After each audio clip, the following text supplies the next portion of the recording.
Хамгийн анхны хосууд маань ингээд оролцлоо. За тэгээд яг энэ ярилцлаганаас ингээд хид хідэн зүйлүүдийг бас ингээд хүмүүсийг олж мэдээсэй гэж хүсэж байна. За тэгээд юуны түрүүнд та бүхэн бас ингээд ажилласан гэж магадгүй зөвлөгөөнд ирж байгаа хүмүүс маань ихэвчлэн өөртөөхөө асуудлыг нэг тодорхой нэг асуудалтай нэг өдөр тутамд тулгарч байгаа одоо санхүүгийн асуудал ч юм уус бол өдөр тутмын ажлын хуваарлалт ч юм уус бол ингээд ээж аваа асуудал гэж ингэж ярьдаг тий. Бидний асуудал бол үндсэндээ энэ л ингэж хэлдэг. Гэхдээ сэтгэл зүйн зөвлөгөө үргэлж тэрний цаана байгаа одоо хамгийн том асуудал нь юу вэ? Тэрийг гаргаж ирдэг.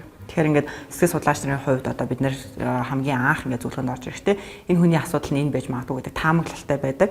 Зөвлөгөөний төгсгөлд ингээд таамаглал үргэлж няцаагддаг буюу дандаа өөр асуудал гарч ирдэг. Тэгэхээр ингээд ер нь маш олон асуудал маань ингээд өөртөөхөө асуудал гэж бодож байгаа зүйлийн цаад яг угс хуурандаа арай өөр зүйлсүүд байдаг гэдгийг анхаарах хэрэгтэй. Гэхдээ энэ дээр дахиад нэг зүйл нь хүмүүс ингээд угс хуурандаа асуудал байна гэхээр манай аав ээжийн одоо асуудал над дээр ирцэн ингэж ярьдаг. Би тэрэн дээр ингээд бүр 100% эсэргүүцэн.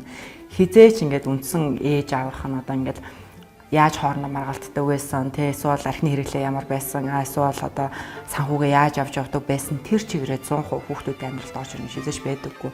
За дараагийн нэг чухал зүйл ингээд юу гарч иж байгаа. Энэ бол маш эмзэг сэдв. Энэ юу гэхээр ингээд гэр бүл салтын дараагийн гэр бүлийн, тэ хоёр дахь гэр бүлийн, гурав дахь гэр бүлийн амьдрал гэр бүл батлуулна гэдэг бол хуулийн өмнөд хариуцлага үүрч байгаа хэрэг болохоос биш тэ.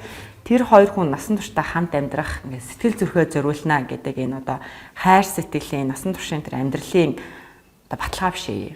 Энэ хоёр тусдаа зүйл ба. Тэгээд гэр бүл салтан дээр ч гэсэндээ ерөнхийдөө бол яг ингээд нэг таагүй ч гэсэндээ ерөнхийдөө бол 50% нь гэр бүл батлуулсан хүмүүсийн 50% салтгаа гэдэг ийм зүйл байгаа байхгүй. За энэ дугаараас тэгээд дараагийн нэг ойлгоосаа гэж хүсэж байгаа нэг зүйл маань бол яалтчгүй ингээд жирэмсний үеийн гомдлууд байгаа.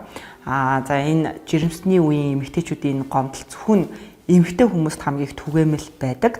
Эрэгтэй хүмүүс ер нь баг насан туршдаа ойлгож хизээж чаддаггүй. Тэгээд эмэгтэйчүүдийн дунд хизээч мартагддаггүй, насан туршид нь хадгалагддаг ийм нэгэн ийм онцлог ийм гомдол байдаг. Тэгээд энэ гомдол бол одоо за манай үйлчлэгээ авч байгаа хүмүүст бол хамгийн түгээмэл байдаг. Тэгээд ийм гомдлгүй хүмүүс бол над дээр ирэхгүй байгаа эсэхийг би мэдэхгүй байна. Гэхдээ ер нь бол манай харилцагч нарын хувьд хамгийн түгээмэл энэ гомдол бол яг жирэмсний үед манай нөхөр намайг яаж гомдоосон бэ гэдэг энэ гомдол. Тэгээд ингээд энэ бүхнийг ярих тусамд одоо ингээд 30 жилийн дараа ч гэсэндээ хүн яг тэр үед мэдэрч ирсэн мэдрэмжээрээ ингэж ярьж чаддаг ийм одоо хүнд гомдол гэх юм аа. Гэхдээ маш түгээмэл байдаг.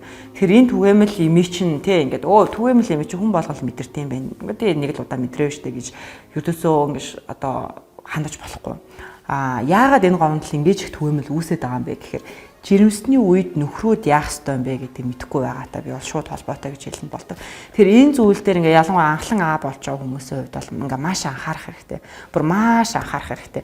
Let's talk it out and fly away. Now you got me dreaming. It's not about where we are today. The future holds a meaning.